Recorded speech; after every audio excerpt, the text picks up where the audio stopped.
right, we're going to go ahead and get started with the panel portion of tonight's program. Put away the sippy cup and I'll let the child in the kitchen. We are going to begin the program tonight with a few minutes from our principal here at Norman High School, Dr. Scott Beck. We always like to give our host school time to tell you a little bit about our school and what makes them special. And Dr. Beck has quite a lot to report. Norman High has done some great things in the past year. So let's welcome him up and thank you for hosting tonight. I don't guess we need the microphone. Anybody hear it? Are we okay here? Yeah, so I appreciate, first of all, I appreciate Bria, and having this event here. Obviously an incredibly important topic this evening that's going to be talked about, and we get to hear from some people with different perspectives that I think will be, I'm looking forward to it as well, I'm sure you are. So we have a lot going on here at Norman High, so I'm going to speak for just a few minutes, just a couple of minutes specifically, kind of, I guess, brag about some of the work of the students and teachers in our building, what we have going on. We got to work with Bria in a different capacity a little earlier this year, as it'd been a long time, and this might seem like common sense, but we didn't have an honor code. And it turns out a lot of high schools actually don't, where we've taken the time to spell out a code for academic integrity. Over the course of about 13 or 14 months, we really looked at just mountains of data. This began a year and a half, 2 years ago. We really started looking at, we wanted to zero in on what we felt like were the key areas that we needed to kind of long-term focus for our school. And when you have a faculty of 120 teachers, we have about 150 adults that work in the building, 160 support staff and all, 2,000 kids. Well, it's hard to agree on it. It's hard to agree on anything. It's hard to agree on rain is wet when you have that many people. So we sat down, and this was a lengthy process. And after months and months and months of looking and talking, what we really landed on was we felt like, and this was looking at what our kids needed for the world of work, what our kids needed for higher education, whatever they were going to do when they left us, what we kind of landed on was, look, our kids needed to be, we needed to develop our kids into being great citizens, into being scholars, which is what you all are doing here tonight. We're here to learn from one another, and continue that for their lives, and then people of character. And that was really echoed, it was interesting, that's really echoed in higher ed, and it's really echoed in the world of work, where the skills that workplace readiness and business owners and industry are emphasizing are these soft skills, right? Integrity, all of these kind of things. So we spent a ton of time really trying to invest in that. Spent a couple of days at the beginning of the year.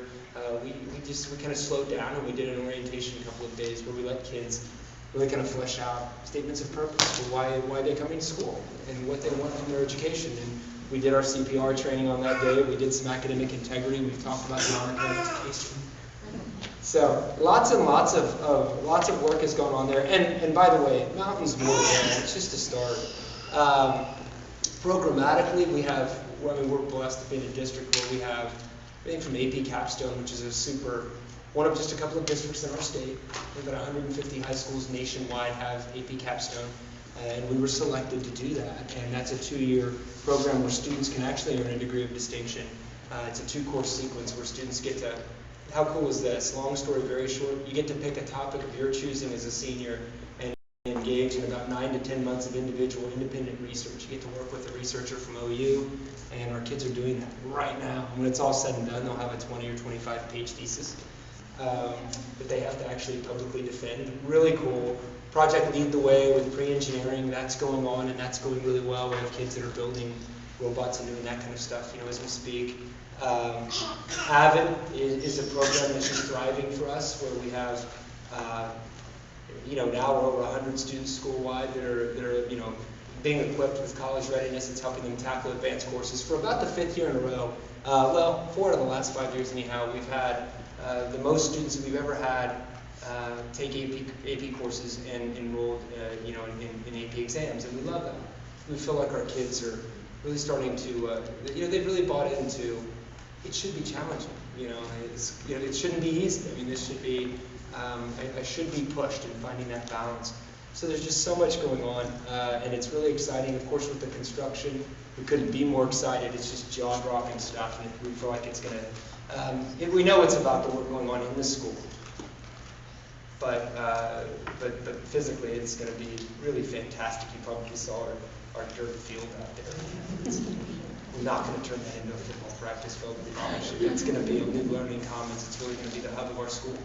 And so for freshmen, in the way, thinking of, you'll see OU concurrent enrollment courses actually offered here on our campus in the very near future, which is just fantastic.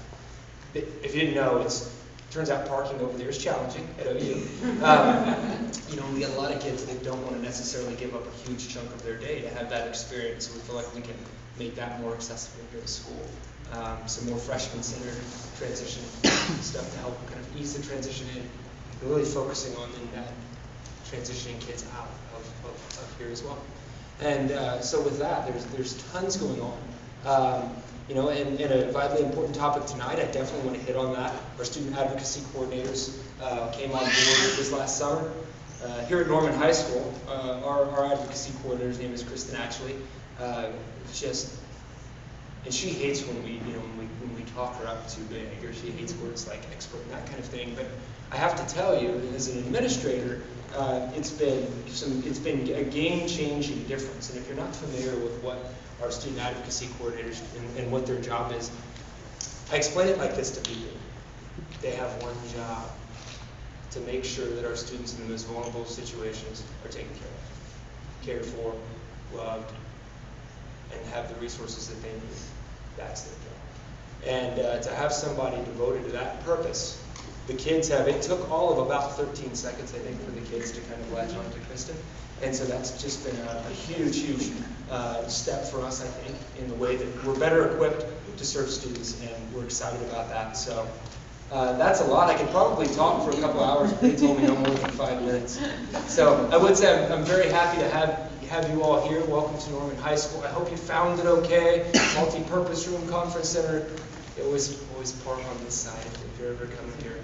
We can stop in the volleyball on the way back if you want. They're number 8 in the state. They're playing the regionals this night. And our softball girls tonight are playing actually up at Broken Arrow. They won their first regional game and a big comeback today. So I feel really good about that. Go high. Yeah. All right. Okay, thank you, Dr. Beck. I appreciate it. We're going to go ahead and try and use the mic because we are streaming this live on our YouTube channel, so we can reach audiences at home. As parents, we all know what it's like it's hard to get out sometimes, and we don't want anyone to miss out on this important program. We also have Dr. Sayano here tonight. Would you like to say a few minutes? Stay a few minutes. That's right. Say a few words. Dr. Sayano comes to all of our programs. He makes himself incredibly accessible to all of our parents here in Norman Public Schools. So it's a pleasure to have you here. Okay, well, thank you, Bree, and I want to thank the panel just to start out with. And I know that's what you're here to listen to and have this discussion, so I'm going to be brief. But I guess I can't get by without talking about the last 2 days in the Norman Public Schools, which this will be a much more interesting discussion. So we've had our challenges the last 2 days at Norman North High School, as you know. Unfortunately, we've been put in a position where safety and security had to be primary and obviously overrode instruction for the last couple of days. So I just wanted you to be aware tonight that that will always be our primary concern. Trying to be transparent with parents and give early notifications of information that we know as we know it will always be a priority. There are times when police investigations also get involved where we do have to be careful of information that we put out publicly before they're ready to allow us to. That would be an inhibitor. The downside of that, obviously, is parents have to make a decision of how to react, and certainly I'm a grandparent, and I understand the reaction of parents of, hey, you know what, I'd rather have my kid home than be in school. But on the other hand, we also try to be clear in our communications as we assess really what the situation is. Of course, you can't always be 100% sure, but we are fortunate that we work very closely with the Norman Police Department in how we approach these kinds of issues. Once again, in this particular situation, we have worked to investigate and, most importantly, just feel very certain that none of what occurred the last 2 weeks had any real danger to our students. There was never actually a real threat. There was this sense of a threat, which in today's day and time, we all know this, the perception of a threat is as powerful as the actual threat itself, and we recognize that. But again, the only thing I really can speak to is that we will be diligent in these matters, but we do think it's important, and I think our students, and we have students here, I think our students know it's important for them to attend school, and I think at some point also recognize that these kinds of things in the end hurt their education and hurt their ability to move forward. And so we hope that our students will also work with their peers and them understanding that these kinds of whether you want to call it a hoax or a prank or an opportunity to disrupt, really doesn't serve that student very well, but most importantly doesn't serve the 99% of our student body. And I don't care what the TV will say or the newspaper, 99.9% of our student body comes to school to want to learn, to want to participate, and I think our performances show that. When you have the highest national merit scholars in the state, when your ACT scores continue to increase, we have lots of students that are engaged in their work and work that they do every day. On occasions, we have students that make bad choices. And when they make bad choices, we have to address that, and we have to work with them on that. But in some sense, we have to recognize that when you're 16, 15, 14, we probably all made bad choices at that point. That doesn't mean there doesn't need to be severe consequences. It doesn't mean that we don't need to address it, and we will. But we also have to recognize that we are dealing with students and families that make mistakes. Beyond that, we're ready to go forward. I guess it's kind of fortunate we have fall break. This might be falling at a good time. But we're ready to go forward, get ready to get back to work. And I want to thank the parents and students that did send us information and come forward and say, hey, I think you guys should just know this. And that was very helpful as we looked into these issues. So with that, I want to give one more plug to PTA Council.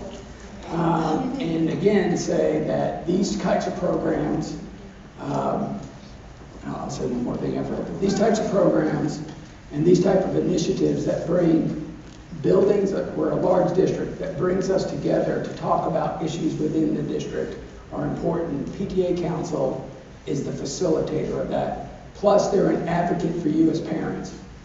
And I'm going to tell you now, if you're a public school parent and you care about public education, my advice is advocate, and advocate loudly, because public education is beginning to be eroded in the state.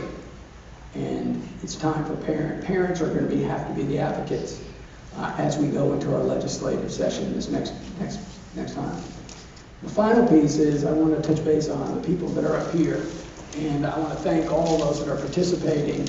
I want to thank the individuals that particularly served on our committee, our task force this last spring, for number one, lively discussions that were impactful to the work that we do with students every day, and I think we're already seeing the results of that task force work. There's more work to do in the areas of bullying, gender relationships, many, many issues that you would find socially across our state and across our country. We find them in the Orem Public Schools and have to address them. But I think we have the will and the tact and the skills to do that. And I think we've made great strides over the last few months. We have more work to do, and Sharon will talk about our part in that over the next few months. But this is important information, and I think these are the experts. So you'll get to hear some really, really quality information. So thank you, and thank you again for being here. Thank you, Dr. Smith. All right, before we dive in, we're going to give a few minutes to one of our business partners, Andrew Sartain, and he's with Earth Rebirth. And for those of you that don't know, in our business portion, we have approved a council fundraiser, a lip sync battle, that's going down, That's right. And the proceeds will go towards putting a garden at every school in Norman, something that Andrew is very passionate about, and he's actually been very successful with here at Norman High. So if you could tell us a little bit more about your projects. Thank you. Great, thank you guys for having me. I am Andrew Sartain, and I'm the founder of Earth Rebirth, which is a nonprofit here in town focused on food, energy, and water. And our mission is to bridge the gaps between economic and environmental problems. So really show people that you don't necessarily have to be an environmentalist or a tree hugger to want to do things better, but food, energy, and water are the factors that everybody knows plays into your daily life, so we want to show you how to use them more effectively. Particularly focusing on our garden program, Garden Your Own Growth. We started in 2011, and the idea was we wanted to teach children and families how to grow their own food. So we originally partnered with LoveWorks After School program and set up a garden for them, and then kind of expanded from there. And now we have 7 gardens around the community at schools. And the goal is to have a garden at every school in Norman Public Schools that contributes to the cafeteria supply. So that's a much more aggressive goal. There's a lot of schools, and we found most of Norman schools actually at some point or another have had a garden from a passionate teacher or students who graduated. And the big issue is retaining it and keeping it there long term. And so our goal is to really ingrain it into the curriculum. Norman High has definitely been one of our most successful projects. In December, we did a Kickstarter project on crowdfunding to raise $10,000 and build the Norman High aquaponics system. So if you don't know what aquaponics is, it's basically a step above hydroponics. It's incorporating fish with growing the plants. So the plants feed the fish feed the plants, and it's a closed ecosystem. So that's in the X Science greenhouse on the other side of the school. But that garden in particular, we also have a box out here, and the goal is to really get it to where we can serve it in the cafeteria here. And so we're trying to talk to Sodexo, who serves most of the cafeteria food here in the state, about possibly purchasing that food from the fundraising from the garden, so the gardens can fundraise to maintain their projects, and the students can learn a little bit about business when it comes to maintaining the garden. So in particular, one of the things we want to do is we want to partner with teachers, not just one passionate teacher, but more departments. So the home ec classes help prepare the food, and science classes help maintain the food, and really ingrain it into the curriculum so year-round there's always something that the garden is teaching the kids. Because particularly it's always the cold weather or the summer that the garden gets left there, and then next year it's just forgotten and sitting there. But we've learned very easily you can grow food year-round. In fact, if you go to Facebook, one of our methods for building this garden network is our popular gardens, or any of the gardens, we want each to have their own social media identity. So there's 3 school gardens you can actually follow individually on Facebook: Norman High, Irving Middle, and Lincoln Elementary. Lincoln Elementary, there's 16 vegetable boxes over there, so all the projects kind of vary. But it allows us to really kind of connect the community and the teachers together. And so if everybody's kind of working together year-round to maintain these gardens, you find out that, I mean, these kids can produce a lot of food. The Norman High garden, we put a cover on in the winter and pulled it off in January because we were so focused on fundraising for the aquaponics system. And it was literally overflowing with food: chard, kale, lettuce, spinach. And the kids were blown away because they didn't touch it for 2.5 months. And so what we've learned is that these kids love the idea of growing their own food. And my favorite example is definitely the kids at Reagan, because these kids want to serve their own food in the cafeteria, especially if they get to grow it. And I've had a lot of people ask me about Michelle Obama's program and a little bit of the blowback she's had, and it's because my generation wasn't trained to want healthy food. I want that greasy pizza and nachos that are in the cafeteria. But like at Reagan, we went, who wants to grow kale? And they all looked at each other, and they looked at me, and they're like, what's kale? I was like, well, it's kind of like lettuce, and got a bunch of ews. And 3 or 4 weeks later, we had to put them in timeout because they're shoving it in their pockets, and they're eating more than we could before it's all going to grow. And then this year, I asked them, what do you guys want to grow? And everybody yelled kale. And because they knew they can make kale chips, they can make pizza, and when they know those things, they want to do it. So our goal is to really get the excitement up with these kids and the classes, and pair with them to build a long-term plan so the garden can be in the cafeteria, in their classroom, and they can take it as second nature knowledge that they took as they were just going through the school system, so they can grow their own food. So, like I said, our goal is to have a garden at all 24 schools in Norman. We have K through 12 right now. Our goal is by the end of the year to have at least 10 gardens, so 3 or 4 more by the end of the year. The main things we need is really spreading awareness, volunteer hands, and then funding. So partnering with the Norman PTA Council is going to be a huge help to us.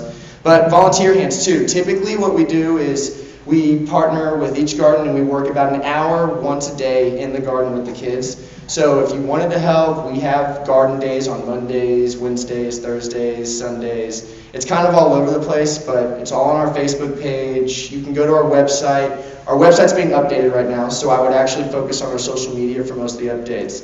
But we are extremely passionate about doing this, and the kids are more passionate. And we're not teaching these kids how to garden. We're just giving them the opportunity to do it. They know what a plant is. They know the idea of it. If you give them the chance, then, even the lessons, we don't have to come up with a very in-depth 2-hour lesson. You come up with a couple questions, and these kids just run with it, and they come up with their own curriculum.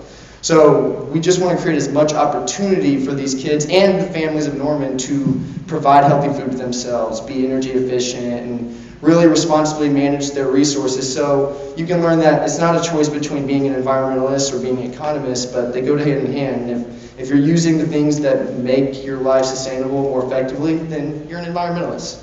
So that's all I have, but I really appreciate you guys giving me the time and your support. So thank you guys. All right, thank you, Andrew. As you can see, he's very passionate about it. It's very contagious. How do you say no to that, right? That's wonderful. And I'll be sure to look up the gardening hours and share it with the PTAs from those schools, because parents are always looking for a way to get involved, and I bet you'd get a few volunteers that way for sure. All right, now for the panel, a panel that I'm very excited about and a cause that's near and dear to my heart. We are an advocacy organization, as Dr. Sayano says. I know that we put on a hell of a bake sale, and man, our school dances are fantastic. I'm well aware PTA's got it going on that aspect, but our roots are in advocacy. It's great to have a community that supports us, and it's great to have so many resources to address such an important issue. And we put together quite a panel for you tonight to address dating violence and how do we talk to our kids about it. Because I think dating violence and rape and other serious issues are things that aren't going to happen to us. They're not going to happen to our kids until they do. So I think we should be educated and be proactive as opposed to reactive. So tonight, the panel that we have put together for you, we have Kathy Cantrell from Abbott House. We have Sharon Heatley from Normal Public Schools. We have Robert Moore from My Body, My Life, Vanessa Morrison from the Women's Resource Center, and Stacy Wright from Yes All Daughters. So let's welcome them this evening and let's get started. All right, before we jump into questions, I would love it if I'll pass the mic on if you tell a little bit about yourself and what your organization does here in Norman.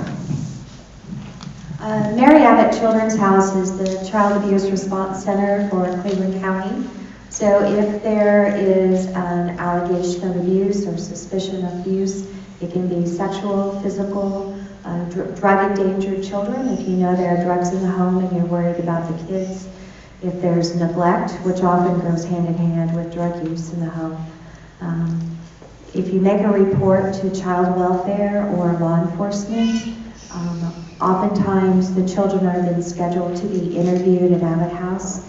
We have 2 specially trained interviewers to do the investigative interview rather than them having to talk to a police officer or a DHS worker. We talk to the children on their behalf.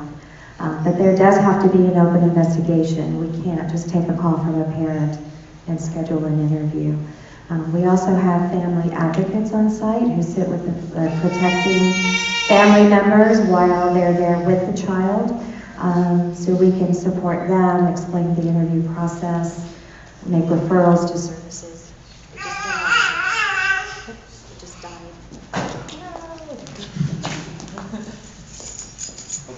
We have a bad Good. I must have touched something, sorry. But we can make referrals, put them in touch with other agencies that can provide support for them, whatever help they need. Well, my position with Norman Schools is I'm the Director of Guidance and Counseling, and so I have the privilege of working really with every school in the district. I work especially with the counselors, that's my main focus, but by working with counselors, I'm also working with students. And as you can probably guess, that our main mission is education. And we want every student to be successful. We want them to be able to choose what they want to do. We want them to have the skills and the talents to pursue whatever they want after they graduate from high school. An important part of working in my position is also dealing with some of the many social, emotional concerns, the positive youth development track. I work with prevention programs. You know, as a counselor, you see all kinds of needs that come to the school, and we have some absolutely wonderful students, but sometimes there are a few barriers that get in the way. So we try to remove those barriers so they can be successful, so they can be healthy, so they can enjoy being in school, because we want a well-rounded student. I have the privilege, and I will say it's a privilege, to work with the new positions of our student advocate coordinators. And I'm looking forward to sharing with you some of the great results that we're already seeing with these 2 new positions that we have in our district. Good evening, my name is Bob Moore. Try not to talk too loud because my voice tends to be very loud anyway, because I was a Norman police sergeant for 31 years. I retired last year. The programs that we teach were developed and first started in this school, My Body, My Life. It started with Dan Quinn. One of the principals asked us, would you develop a program to protect women? Learned a lot since then. That's been over 20 years. I'm also a licensed professional counselor and supervisor with 2 practices, an adjunct professor at the University of Oklahoma in human relations. And I keep being told by my family that they don't think I really am retired. Our programs are taught currently from Alaska all the way to Florida. So we enjoy that because I raised 3 daughters and 1 son. And that was quite eventful. Good evening. My name is Vanessa Morrison, and I'm a women's advocate at the Women's Resource Center here in Norman. We are a nonprofit grassroots organization that's been around since 1975, serving women, men, and children who have experienced either domestic violence, sexual violence, and/or stalking. And so we're really excited to be here tonight because this is an issue that we've been seeing for quite some time. Most statistics will tell you that about 1 in 3 women, or excuse me, 1 in 3 teens have or are currently experiencing violence in their relationship. So this is unfortunately an issue that Norman is not exonerated from. So about 2 years ago, we actually started a prevention education program. We reached out to the alternative programs here in Cleveland County, and it has been a wonderful experience. These youth are empowered, they are smart, and they are ready to have these conversations. And not only is it a great opportunity to teach the youth about healthy relationships, but we're learning from them as well. I always joke that back when I was a teen, we had AOL Instant Messenger and Snake on our phone. So our barriers and obstacles and challenges that we had as when we were teens are not the same as what teens are experiencing now. So it's just a wonderful experience. I'm really excited to have this conversation with you all tonight. Thank you. Well, I am glad I grew up in the days before social media. I'm even pre-AOL. My name is Stacy Wright. I'm an accidental activist. My niece came to me last year and told me this horrific story of a young woman here in Norman High who had been bullied out of school after being raped. So my niece and her friends wanted to organize a protest here at the school, and that's what we did. We didn't think it would make international news that day, and I certainly didn't think that I would still be doing this work a year later, but we've seen some incredible things come out of that movement, and that's what we are. We're a movement. We're not even a formal organization. One of those is the advocacy coordinator. That was in our list of demands the day of the protest. We have moved legislation through the Oklahoma get nervous, I'm sorry. We got some legislation passed in this last spring. We've done just incredible things in this last year. We believe that we'd still do this work. Awesome. As you can see, we have a wide variety of speakers from various areas in the community. Everything from what started the movement and the conversation, which is what I'm grateful for, because This isn't the first time that's happened, I'm sure, which is really sad, but it's the first time we're finally talking about it. So publicly, I want to say thank you, Stacy, for what you did to bring that around. And now I'd like to turn back to Sharon. We talked about how it started, and I'd like to see what came of it. I was actually asked to serve on the task force to address gender-based bullying and violence, to serve as a parent voice. So if you think that they don't listen to you, if they think that PTAs are not important to this district, you're wrong. They want us to be a part of the conversation. So it was an honor to be a part of it. And in that committee, we actually got tasked with educating parents, and here we are tonight. So with that, Sharon, would you share some more changes that were recommended by that committee? Thank you. First of all, I want to tell you just a little bit about who was on the committee, because we have such a wealth of resources in our community, and not every community is as fortunate as we are here in Norman. But the committee was actually called Gender-Based Violence Prevention and Response Task Force. And Dr. Ciano created this committee with giving us the charge that he wanted to have a very comprehensive look at all of the current policies, the procedures, how we do things in our school district, and what are our prevention efforts. So that was the main focus of the committee.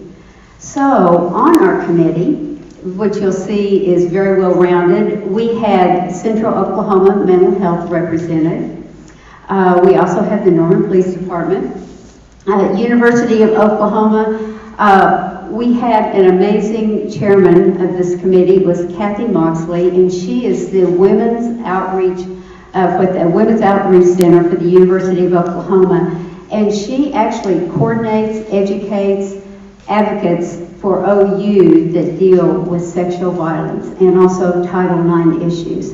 And she was a masterful chairperson, and so we were very fortunate to have her in that position. We also had a research scientist from OU. We had the Women's Resource Center, Mary Abbott House, and Yes All Daughters was on it. I can talk. So then we had the principals, we had our assistant superintendents, our superintendent, we had the directors of secondary and elementary education. We had a critical piece, students. We had high school students from both schools serve on this committee. So, and also I was also able to serve. So we had a well-rounded committee that could look at this through all different sorts of lenses and eyes to make sure we want the best, because our students deserve the best. They deserve to be safe. They deserve the best education, and they deserve to feel safe in their community, in their school, and that is our focus. So with this, there was a 6-month study. And as Bree mentioned, we discussed and talked and did research, because not only did we want new programs, but we wanted scientifically research-based programs. We wanted programs that we knew would be effective with our students, and we wanted to operate in a manner that would provide the safest, most quality services for students. Basically, we worked on 4 different areas. We, it's interesting, Dr. Ciano had actually committed to having the 2 positions before the task force actually started. So we knew we wanted to really talk about what would this position do and how could they be effective in the schools. So one of the first tasks was the student advocate position and really defining their role and how they work. We also wanted to look extensively at prevention education. What was going on in our elementary, middle school, and high schools? Did we need more? Is it being implemented with fidelity? So we wanted to look what we were doing to educate our students. Also, the issue of staff training. How are we training our teachers, our support staff? How are we training all of our employees? Were we training them in Title IX requirements? Were we training them in safety? What, are we training them in how to respond to bullying and bullying procedures? So we wanted to look in depth at all of those practices. Then the last part of our task was to look at our board policies. And with the board policies, there would be a special emphasis on bullying behavior and also harassment. And how are these policies written? And are there more pieces to that to the policies that need to be addressed? So that was the 4 areas of the charges that we had from the task force. So, on the first part, you've heard that we do have our 2 positions in place, and I think they hit the ground running double time.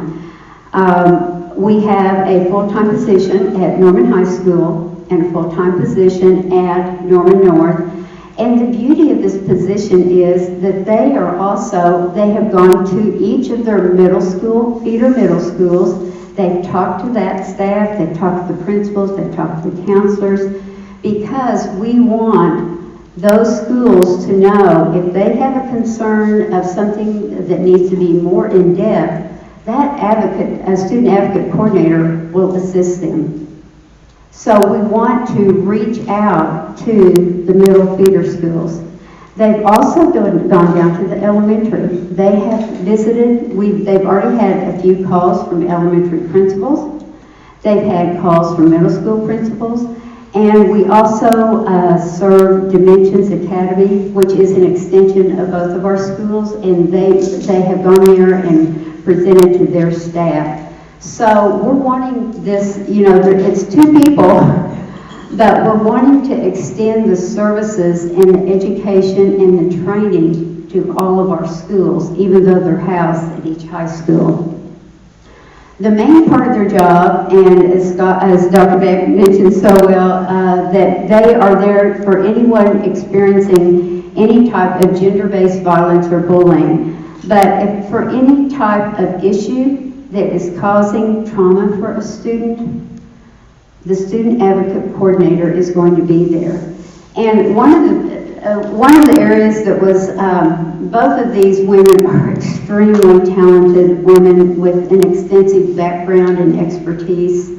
They come to us with mental health backgrounds and also school counseling, and they come with a huge just knowledge of working in public schools.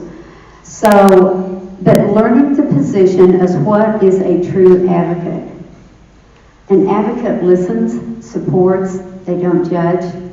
They're not going to investigate.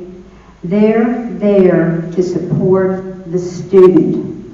The principals still do the investigations.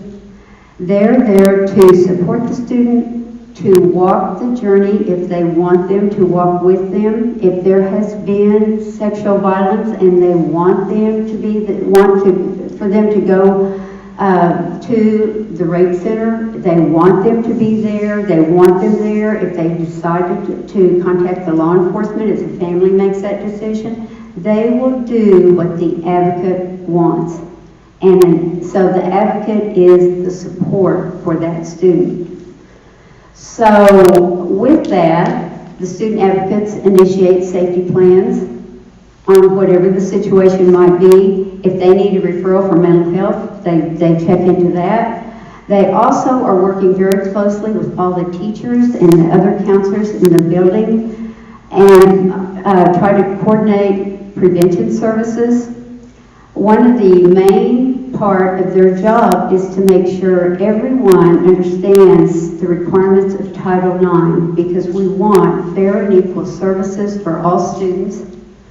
So and we have had several Title IX trainings in our district, but they are extremely cautious and try to work towards all the regulations of Title IX. They really give the opportunity to have a more in-depth look when a girl, or it could be a male student, comes to them with some type of a violence concern. The second part was to strengthen our age-appropriate information on gender-based violence and bullying prevention in Norman schools. We have really tightened, we already had policies in place, but in looking through the committee, we saw some areas that we could actually tighten up, so to speak, that we could actually add more to the existing policies. So all students, it's always been that we had our bullying prevention, our bullying policies, harassment policies in the student handbook. Students still, that is presented to them at the first of school. Students sign that they understand, that they understand what's in and what's acceptable and what's not acceptable at school. But we also added a new piece of when we have new students come in at a variety of different times during the year. We have a procedure in place now that we address the new students, and they go through the same handbook training to make sure they understand what we have to do to keep our schools safe. So we are continuing to have strategies to educate parents. This could be one example that we're glad PTA is bringing forward tonight for you. At the school, we have also made a huge effort in implementing our second step violence prevention. Every elementary and middle school teacher received a training this year. Even our returning teachers. Every teacher received a training. Every teacher is documenting the lessons, every lesson that they have taught, and they're turning it in on a monthly basis. And by having this safety check, we know that students are getting the message on bullying prevention, on how to prevent violence, and the importance of learning to work together, live together in a school community. So we've always had the Second Step program, but we've added new pieces. We have purchased additional curriculum, starting even with our 4-year-olds, about how to grow up emotionally healthy, and it also builds on literacy. It's kind of a two-in-one, a twofer. But we're thrilled about that because it's an excellent program. It's a part of the Second Step program. So we now have a program dedicated to our 4-year-olds because we know when they get a good start in school, they're going to have more success. We've also added, Second Step has another component. We've also bought additional curriculum that goes with the Second Step on bullying prevention, and it's targeted lessons on bullying prevention that every counselor will be teaching in the school. So I am very pleased to tell you that the teachers are working hard. Ask your child. Ask them about the Second Step lessons, because I think that you'll find out that they enjoy those lessons. It's in a format that students enjoy, but most importantly, they learn. In our middle schools, we've also, in talking about dating and safe dates, dating and what is a healthy relationship, we've added components of a recognized program called Safe Dates. And that will be integrated into the 8th grade curriculum. And that hasn't happened yet because we're just in October, but that will be happening with all of our middle schools. So in our high schools, there are various campaigns. North has an exciting new club that's put together that's trying to promote students, celebrating, accepting all students, safety. At Norman High School, they're also working on some bullying prevention procedures, and so we are working, this is a fluid situation, and by that I mean that we are learning, we are developing, and we are excited about the progress that we've already seen in this short amount of time, and we plan to continue with more. The next part of the task force is that we wanted to look, I've mentioned Title IX, and I've mentioned sexual harassment.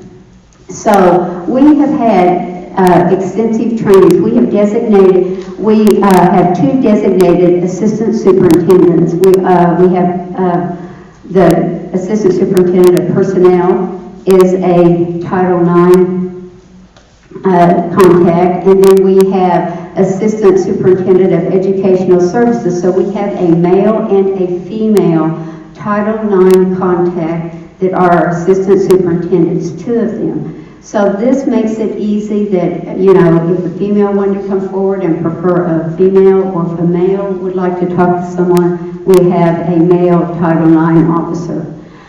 We've also had extensive trainings with our administrative staff, with our principals on investigations, on how to investigate bullying, on how to follow through.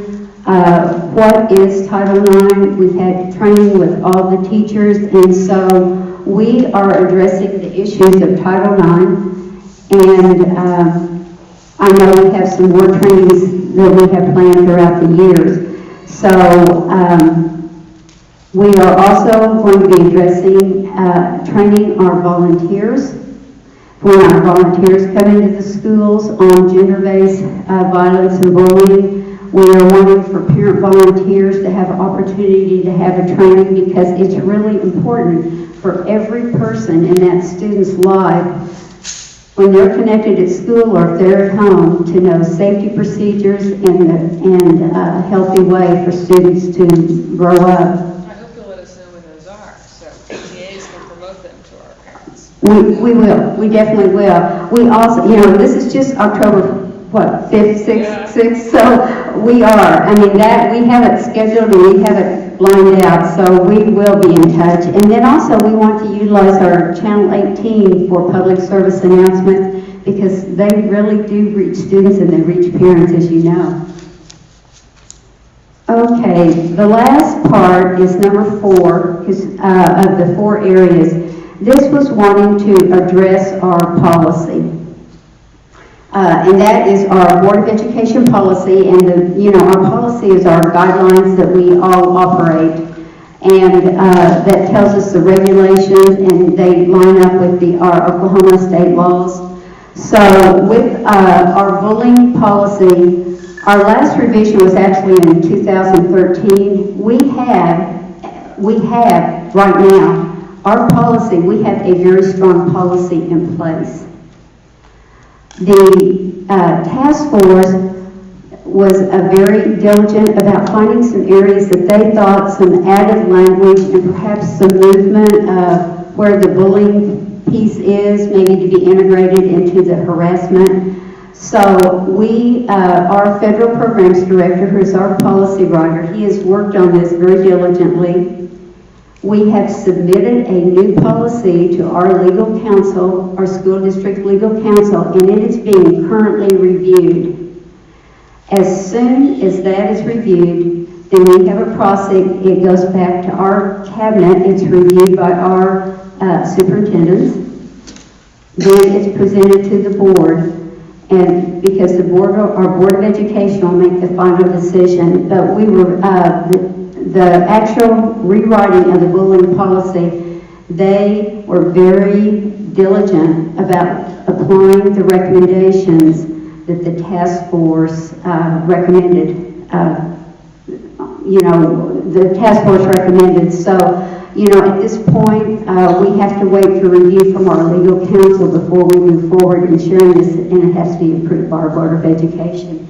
But we took the recommendations very seriously and spent some time rewriting the policy. So I think everyone will be real pleased and know that we are doing our most as a district to provide a safe environment, because we want every one of your children to be safe at school.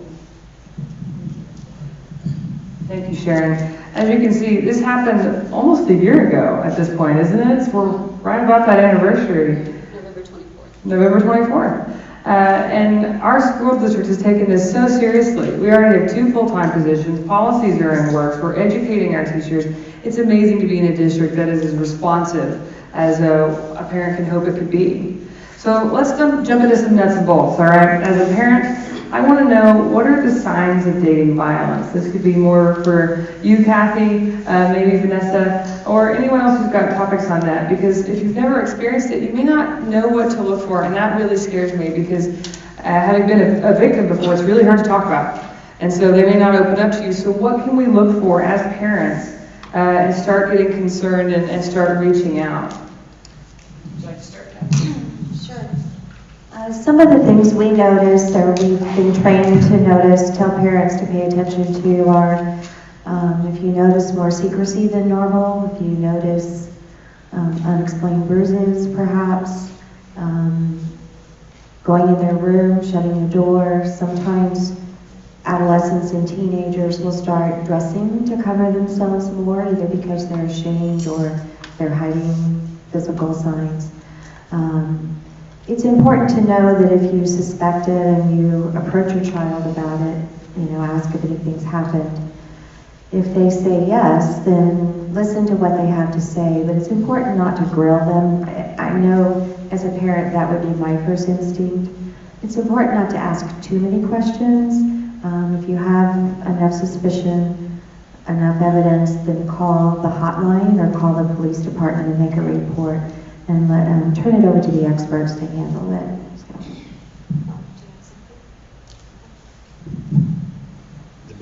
The biggest thing you're looking for is change. They're going to be affected both psychologically and behaviorally, and how they act, how they dress. There's a whole list of things that could change. But you're their parent. You've seen them every day for their whole lives. You're going to see some drastic changes that occur. They'll try to hide it because they really don't want you to know. They're going to try to be strong with you. Just watch for that change. Yes, definitely want to piggyback on what you all just said. But one of the biggest tactics that an abusive partner will use on their victim is isolation. All forms of violence, domestic violence, sexual violence, any form of violence, the root of that is power and control. So anything that threatens or takes away that abuser's power and control, they don't like it. And having supportive family and friends, that's taking away their power and control. So when you start seeing them isolate themselves and they're not talking to their friends like they used to, and they're not being as active in school or in sports, that's a big indicator that they're being isolated and that there's an abuser possibly present that is forcing that upon them. So isolation is a big red flag. All right.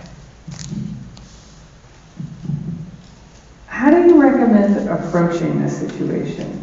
I mean, that's another issue that I'm concerned about. Okay, something's weird, something's off. How, do you have any, and Kathy, you kind of touched on it already with don't grill them, let them open up. But that seems like a really hard conversation to even have because, Bob, like you said, they're trying to protect you, which I can totally understand that. Does anybody have any tips on how to, Stacey, maybe you have some tips in this area of how to talk to young women who've been through it and get them to feel like it's okay and they're not bad for talking about it? I think most of these situations require that you do most of the listening. Don't ask a lot of questions, let them open up to you as they're ready, and then maybe steer them toward the help that they need. I would definitely say the first step is believing. A lot of victims of violence, they are so afraid to come forward or disclose this information to people because they feel or fear that they will not be believed or they'll be questioned or judged or made to feel at fault. So one of the best things you can do is believe. We have a saying at the Women's Resource Center that if someone tells us they were beat up on the moon, we believe them because, as we talked about earlier, it's not our position to judge, to investigate. We're not there for that. We're there to be supportive and believe, and like Stacey said, listen. And then also saying affirmative statements. I know you don't want to groom or, grill them too hard or ask too many questions, but saying things like, I've noticed some changes, or I'm afraid for your safety, or I'm worried about you. Saying affirmative things like that, there's nothing wrong with that, because sometimes hearing that can make people realize, okay, there is something off about this. So And believing. Can you define the affirmative statement? Like, is that I statements? Is that what? Yes, well, I say affirmative as in just acknowledging their experience and not acting like nothing happened, but acknowledging that you see a change. but not being too pushy about it. So instead of saying, you know what, you need to end that relationship, saying something like, you know, I've noticed that you haven't been talking to your other friends lately since you've been dating this person. What's up with that? You know, saying things that are not too pushy and too forceful, but kind of opening up a conversation where they may realize, okay, that is kind of off, and well, let me tell you what I feel about that because I've been feeling like that too. It just opens up a dialogue.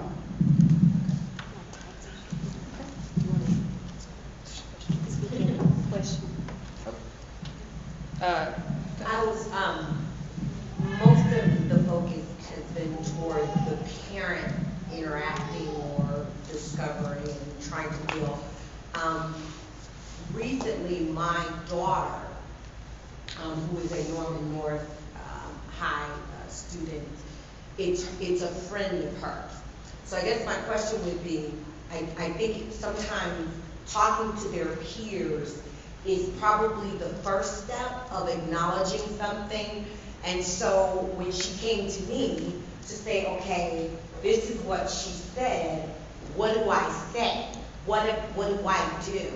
I think I need more of a focus from how do I prepare Catherine to then, if she's encountered with something like that, what is the proper response, especially when you're dealing with, you know, the same age?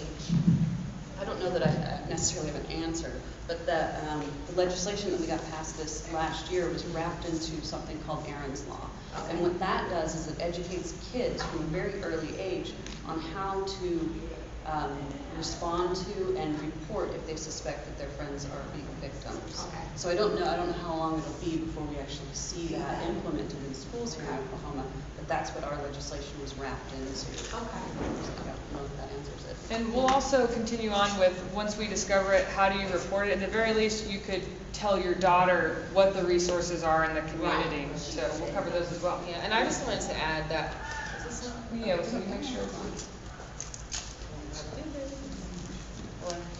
my voice is loud, okay. But I think it's the same concept though. Okay. You know, believing affirmative statements, because you're right, the peers, hairstylists, barbers, they are first responders. They're first responders. So I think, you know, the same approach that parents take, our bystanders should take, and be active bystanders and understand that, okay, it's their decision and we're not there to judge, we need to believe, and, you know, realize that it's their decision at the end of the day and we cannot force them into that. Making a decision. So, same concept. I'd just like to add that I would be careful about making your daughter feel like she's responsible for this other child. Right. That's a lot of pressure for a young person. And as her friend, it's fine for your daughter to help her find the resources, but, you know, you hate to put a lot of pressure on your daughter, and I would worry about that. I also want to say, sorry, Dr. Slinger. I also want to say, if a child discloses to you, it's really important that you not react strongly. If you can maintain a poker face, that's best. I know that's hard to do, but if you react with horror and disgust or whatever, the child's probably going to shut down and think, oh my God, this is too horrible to share. And that's the last thing you want to do. I think the only thing I could think of was to just listen. Sure, because that's the best. Because you know exactly what the circumstance was. If you want to give advice, it was for just listen to it. Just let her talk to you, be there for her in that respect. And so, Yeah. Can I make a quick comment? Sure. We actually have 5 or 6 people watching the streaming to YouTube. When we get a question from the audience, could we have one of you rephrase the question into the mic? Sure. Thanks. Dr. Singh? I would just, and I'd like to hear some of the panel's response to this, because as I listen to that, our sense is that if a student or if a child discloses to any adult, the adult has a responsibility to push that to some helping agency or some helping individual. Which could be the student advocate now. Which could be the student advocate. So, you know, I would hope that my daughter disclosed to her friend and her friend disclosed to you, that you would find a way that the advocate got that information, and then anonymously we can deal with it from there, because we're not going to, in the school wise, and I don't think any agency would either, ignore a disclosure that would further investigate it. Sure. I don't know how you guys feel about that, though. Well, it's state law that every adult in Oklahoma is a mandated reporter. And we have had cases where people were charged with failure to protect because they didn't report and they knew something was going on. I think if you suspect, you still report. You don't have to have proof that something's going on. Right, and your, one of the advocates has already spoken at Norman North PTA, and we are fully engaged, and we plan on actually conducting the nighttime so that we can get some parents who do work to be able to come in, because we really want that open communication with her and her to identify us so that we do. So I think we're kind of ahead of the game, kind of getting started. Wonderful, wonderful. I'd just like to make one last comment on that. With your daughter talking to you, that's really a positive side with your relationship with your daughter. Sometimes parents, it's helpful because and not knowing the circumstances and with dealing with sexual violence, shame, sometimes whether it's never deserved, never. But if just even responses like that was really brave of her to share that information with you. She really must trust you, and then to make sure it gets to an appropriate adult that will respond to her. Thank you. So. We had Another question in the audience? It was answered. Oh, there you go. Okay, yes. I do have a question. So we're kind of talking about as if there's an incident that's happened. How can I talk to my daughter before then? What kind of conversation can I have with her to prepare her? That's one of our questions that we got from on our Facebook page as well, was what can I do to be preemptive and give them tools to deal with it ahead of time? So who would like to start with that one? I'm thinking Bob, perhaps. Okay. Sure, why not? What is your relationship with your child? That's the primary one. You're not going to see the change if you're not around. It's one of the hardest things for parents to do. We have so many families who are working families. You need to be there for that child to see how those changes occur and what's going on in their life. Have that conversation on a consistent basis. Not just when you have an incident or a crisis occur, but have that communication steady over a period of time, so that they know that they can talk to you about whatever it is. And to kind of piggyback on here, we always teach in our programs two things. Number one, the total essence of reporting these crimes. It has the lowest percentage of false reporting of any Part 1 crime. Remember that. That's extremely important. These things aren't falsely reported, and when they are, they're the lowest ever reported. You have to believe the victim at all times. I love the analogy. If it happened on the moon, we're going with that. And the second thing is, you have to be completely supportive. The minute somebody who's been a victim, who's been victimized, whether it's domestic abuse, whether it is sexual violence, that person finds blame because they've probably been promoted by their aggressor. It's their fault. It is never the victim's fault. It is the choice of the perpetrator. Again, with your daughter, it's a difficult conversation I've had with her. And I have those same conversations with mine. It's getting to know who and what they are and watching for those things. Getting to know that when you have a problem, whatever that problem is, they can come to you. That's an important relationship to have. Not their best friend, but as a father who cares about them deeply, or a mother, or any type of a parent. Grandparents raising kids, they're just as important. Foster parents, it doesn't matter. My definition of parents is very simple. It's that person who raises you every single day of your life. That's your parent. And that's an important step for everybody. You've got to hold on to that. To have that line of communication open, that's not easy in adolescence. Because they get about 14 and we become immediately stupid. And if you remember back when you were 14, your parents became immediately stupid. And I love the friend coming to a friend because that's probably how it's going to happen. Why? Because that's what adolescence is. I trust my peers and listen to my peers much more than I do my parents at that point. That's the whole definition of adolescence psychologically. Be a part of that life. Ask those questions, positive ones. You don't have to be negative in this at all. And quite honestly, negative will send them away. You've got to be promotive. You've got to tell them, I love you unconditionally. Now let's see what we can do to help you.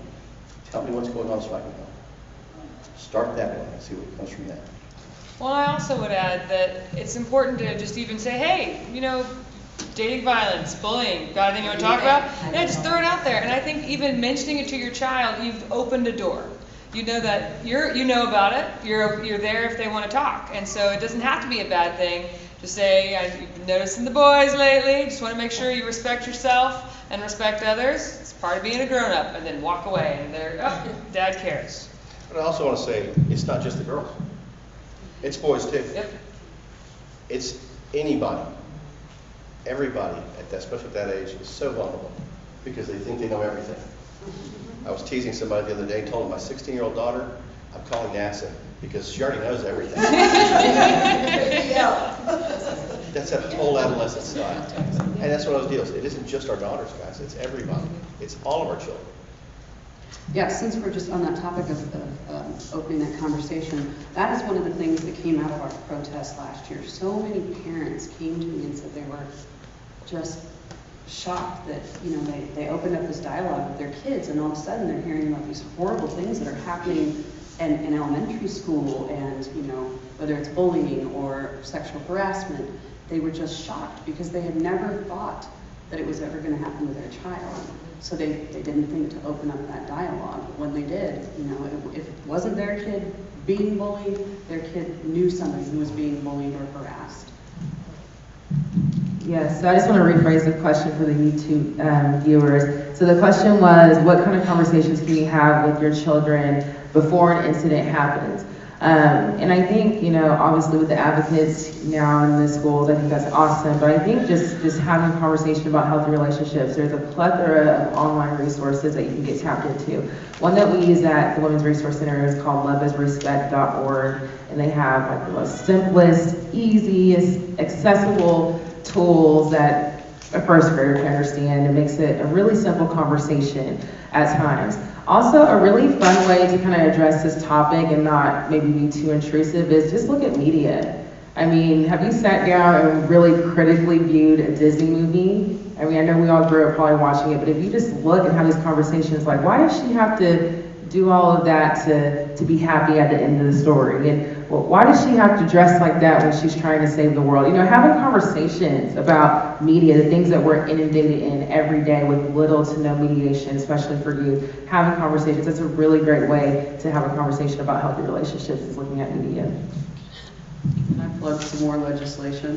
So this year Congress might reauthorize the Elementary and Secondary Schools Act, and there's this little tiny line in there called the Teach Safe Relationships Act.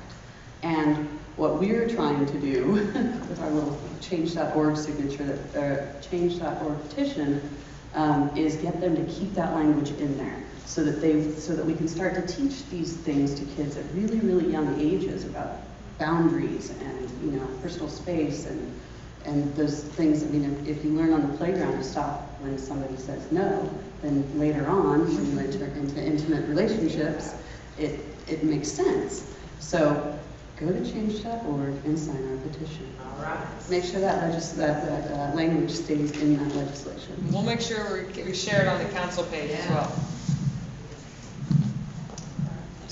Yes. I feel like we're having a conversation about prevention that's a little bit different than what I grew up with.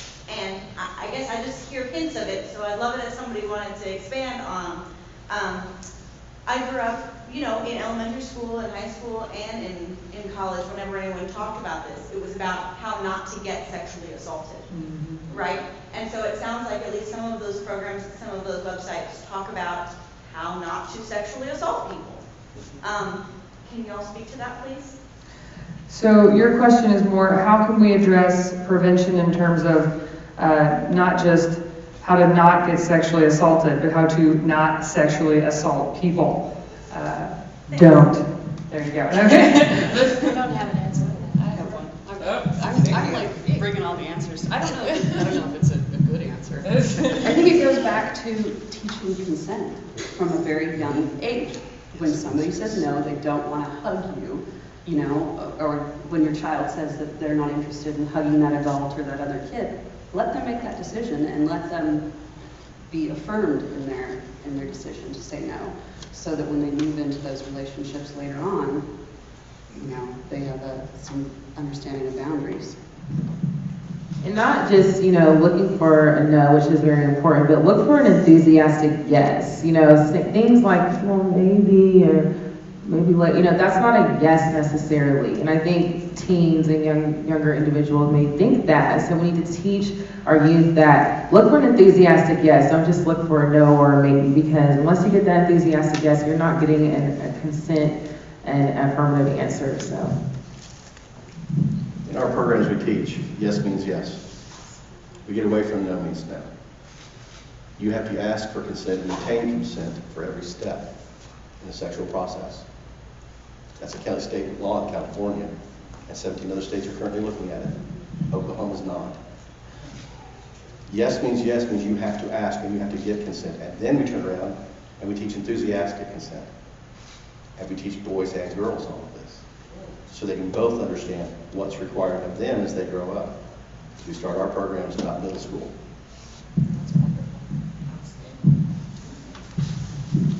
Has anyone seen the cup of tea video? I haven't seen the video, but I've read it. Okay, I am going to post that on the council page as well. Which reminds me, if you haven't liked the council page, it's facebook.com/Norman PTA Council. That's right. The concept is, and I watched them show it to the student athletes at the University of Oklahoma, just making sure everyone's trained, followed an academic integrity presentation, and it's really entertaining. It's a fun way to present it. If they fall asleep, they don't want your tea, okay? If they cannot say yes. Just because you wanted tea yesterday doesn't mean you want tea today. Yeah, it's very good. So I have a question. This is another one from our social media. Some parents they worry that talking about dating and heaven forbid sex with their children sends the message that dating and sex is okay. Now, have studies shown? I don't know if you're able to answer this, but these parents too, where I don't mention it because then they're going to think it's okay. So, have studies shown any validity to that assumption? And how do you phrase it where you're acknowledging that it's happening, but not necessarily giving the thumbs up, go for it? Any thoughts on that? We know one of our prevention programs that we have is about suicide prevention. And with this, there is instruction with the students, and this is a research-based program and I'm talking about a different concept here, but talking about suicide or asking a student doesn't mean that will encourage them to do something that would harm themselves. In fact, it's actually shown that it works the other way, that if they are thinking about something that would harm themselves, that they, at that point, sometimes feel a release, and then that they will be ready to say, yes, I need help, or yes, I am. And then you have a plan of action. I can't cite any research on this, but we know that when you have an open and honest communication with your child, when you are honest and show that care, that builds that trust that a student will, or your child will come to you and share things like, well, I was on a date, the date got out of hand, I didn't know how to handle it, I got real frustrated, he wouldn't stop, she wouldn't stop. It gives you an opportunity to help your child. So I encourage parents to talk. And once again, it gets back in a non-judgmental manner. I'm here for you, I love you, I want to always be here, and you can trust me, I'm on your team. But please be honest with me, because I'm here for you. The difficulty is if you're not talking to them, their friends aren't. And that's where they're going to get their education. We're sitting here in school. The whole idea is to educate. That's the same thing works for all of this. You're not going to make their decisions for you. Believe me, I carried the whole Batman utility belt, gun, badge, everything, but I couldn't protect my daughters 24/7. I had to teach them to protect themselves. I had to teach them to make better decisions in their lives and don't look at what an adolescent normally does today and maybe this evening or the dance this Saturday. What does it mean in 5 and 10 years? And you've got to have those conversations with those children. They have to understand that what they do today affects them down the road. And if you give them that information, at least when they make a decision, whatever that decision is, it will be an educated decision in their lives. And so you can promote that in your own families. At least give them the education to understand that. What does it mean when I have sex? What does it mean? What is the other person feeling? What is it? Talk about those things with those kids. They don't know. Boys, girls, it doesn't matter. You have to beat the culture. And let me tell you, the culture is so far ahead of us. Between the media, our own culture in our society, acceptance levels that are just way too high for any of this type of behavior. You're going to fight that. Schools are going to fight that. And it's something we can do together.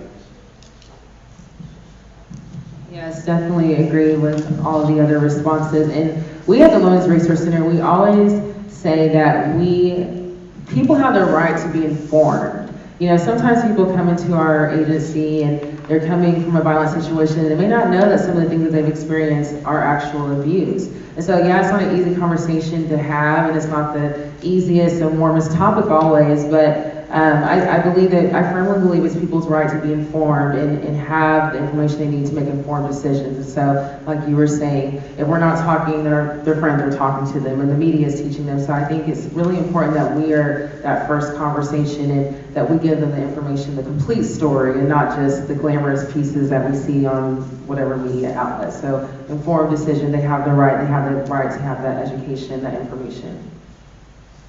I like that you said that, because right now there's signs all over campus, and I work at the University of Oklahoma that are really focusing on the consent issue, and I enjoyed that. It showed a bikini, and then the does not equal thumbs up. Just because she's dressed a certain way doesn't mean she wants it.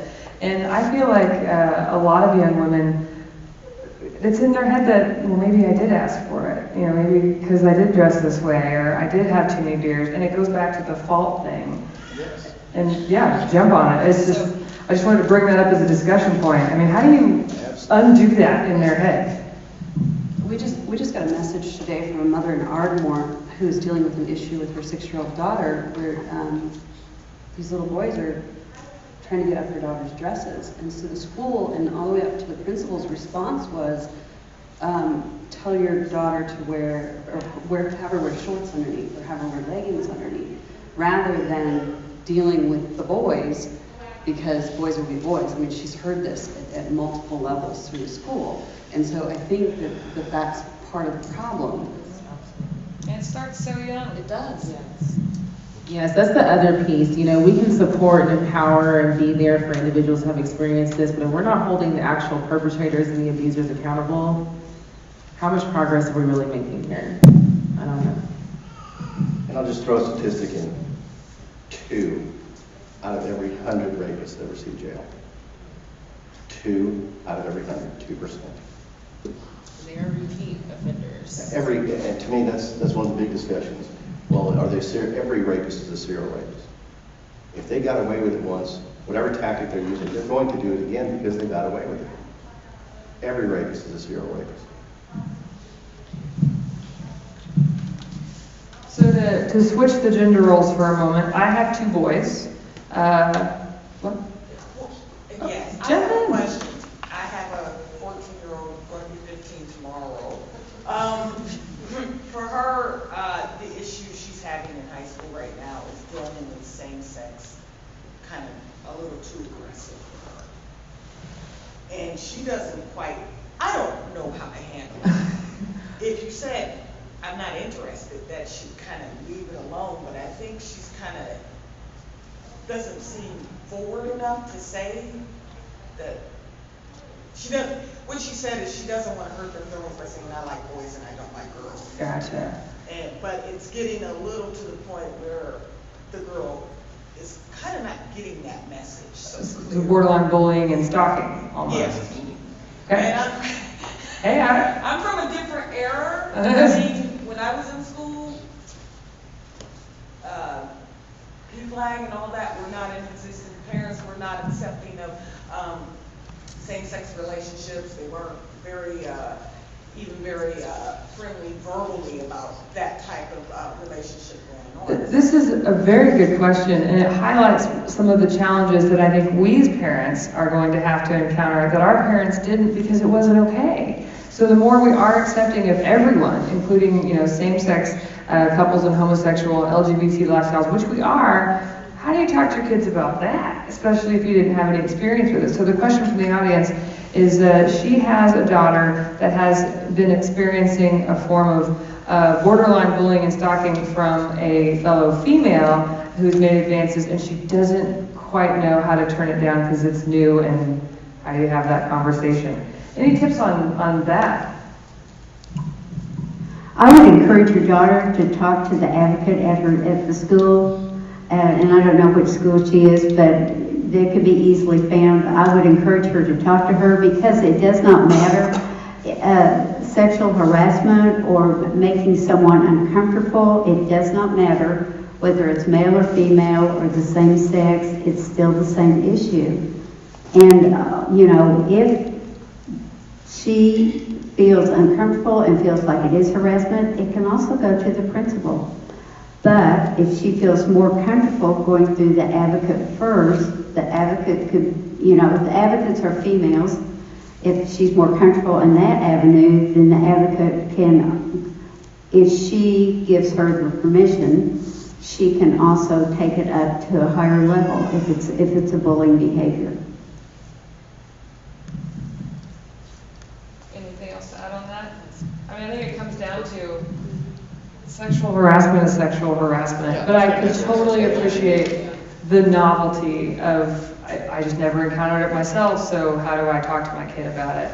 But I think it's all the same. So, and back to new issues.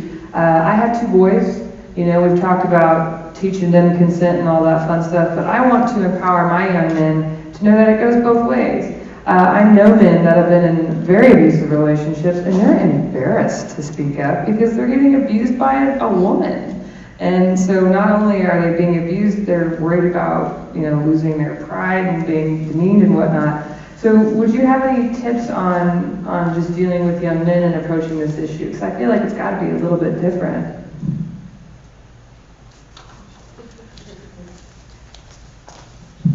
Yes, that is difficult. Men, and I think all victims, but I think men in particular, there is a stigma of shame and guilt of being abused, especially if it's by a woman. And at the Women's Resource Center, we've actually served 4 men this year with Victims Protective Orders, which is astronomical because most men do not come forward, they do not report.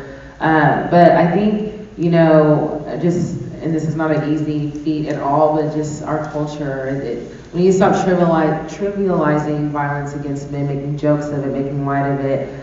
Sometimes when we're doing the prevention education in the schools, we'll show clips, and we don't just show a perspective of a female victim, we show males too, and when we hear laughter and things like that. And I think, even little things like that, when you say, that's not really funny, and that's a real issue, and if anyone ever treats you that way, girl, whatever, it's not okay, you don't deserve that. So I think the same concept with addressing women, empowering women, we empower men to demand healthy relationships as well, and not accept abuse and not take it just because it's a woman. So.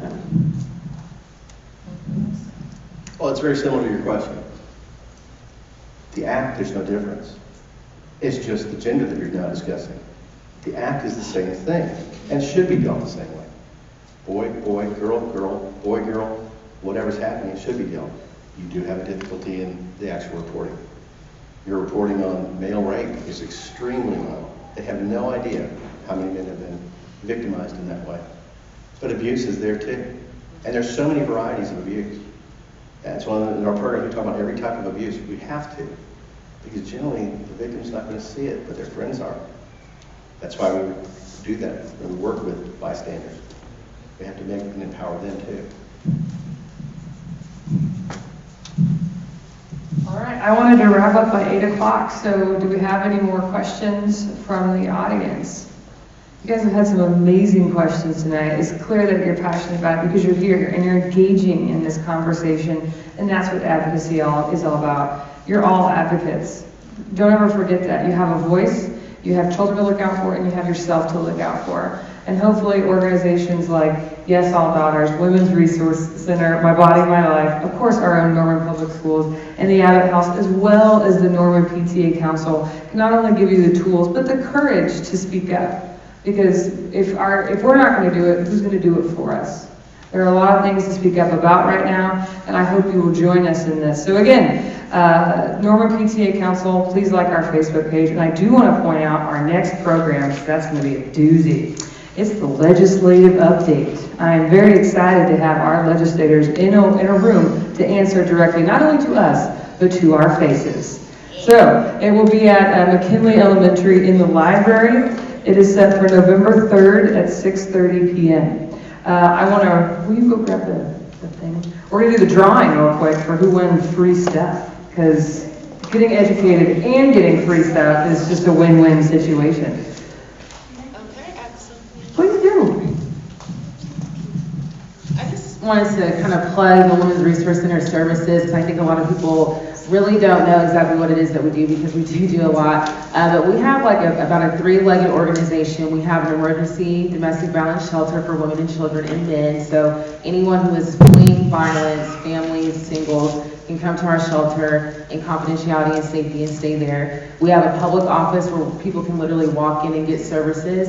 And we also have a rape crisis center, which we're really proud of. We are the only of its kind in the state of Oklahoma where people can come in, get services, get health care, and get an examination, male or female, 13 or older, for free and in confidentiality. So just wanted to let people know that that resource is here in the community, is free, is confidential, and we serve everyone. So. Stacy, since we've got a few minutes, let's do a little update down the line. Do you have social media? How can they stay on top of what Yes All Daughters is continuing to do in our community? Follow us on Facebook. That's really all we have. We don't have a website or anything. It's just like 3 of us. It really is. With like 15,000 likes, yeah. Just a small Facebook page. Yeah, just follow us on Facebook. I mean, we follow federal legislation and legislation here in Oklahoma. We might be working on some other things in that arena this year. So just follow us. We'll keep you updated. And Bob, how could we, PTAs, other organizations, request the presentation from My Body, My Life? We have a website, mybodymylife.net. To the Norman Police Department, we have 10 trained instructors in the Norman Police Department. We have 3 with Cleveland County. Every SRO in the new program, they've told us that they're going to also be trained so that every officer in the school system will actually know and be able to teach that at every school. Come out and see us. November 14th is our next free adult female class at the Y. We've partnered with the Y for years now. We also partner with Norman Regional Hospital, teaching a lot of these. All the programs in Norman are free. Bottom line, we just want to help. This is my community. This is where I live. This is where I grew up, and actually, with Dan Quinn, this is where we started this, right here. And we want everybody to be able to access that. So come join us. We'll be sure to like that, or share that on our Facebook page as well. I would like to extend a huge thank you to all of our community agencies. I feel like we are so indebted to the services that they provide for all of our students. Mary Abbott's House, just when we have students that are in crisis, they just treat them so gently and so kindly, and they take care of all the needs. And so we are very appreciative to the Mary Abbott House. My Body, My Life, I can't even begin to count how many hundreds and hundreds of students have gone through this program right here in Norman schools. And so we have been so fortunate to have the services of Bob Moore, and then also all of his trained officers, Mark Savage. They were quite a duo. I asked Bob if he's going to put his wig on tonight, but he said no. But we're very appreciative of being able to have My Body, My Life. The Women's Resource Center, it's unbelievable, the services. When our families are in crisis, they go there. And with the advocates, the 3 of us were able to go to the rape center. We have had such a thorough education on a topic that's not very pleasant to learn about, but so important to know about. So we have learned about the rape center because we've been allowed that privilege of going there. So also OU with Kathy Moxley, she has opened her doors to tremendous professional development. We have gone to stocking in services. We have gone to their Title IX trainings. We have learned their advocacy programs. So our community has really been good to the Norman schools, and we want to take all of that knowledge and put it back for the safety of your children. You can follow Abbott House. We have a Facebook page. We also have a website. Our official name is Mary Abbott, who is a well-known pediatrician in Norman, passed away in 2004. Mary Abbott Children's House is the official name. We often go by Abbott House. So we have a website. I do want to add that we have a presentation we take to the schools. We do to the administrative staff, the teachers, signs of abuse, how to report, what to look for, what to do, what not to do. So we often take that to church groups, daycare centers. Our emphasis is on educating adults. We leave educating children. So there's a couple of groups in Norman that do it really well. So we focus on educating adults. So if you need something, our name is in the phone book. Give us a call. It's on our website. Sharon, you are so right. We have an amazing community here in Norman with so many resources. Let's give our panel a round of applause. I feel more educated and more empowered as a parent, and I hope you do too. I want to thank you all for coming, and let's end it with some free stuff, okay? That's right. All right, Stephanie Clinton. All right, you got the Sooner Legends gift card. Congratulations. Okay, and we have one more. Tamara, you've got the $15 to the University One store. Okay, go get some electronics.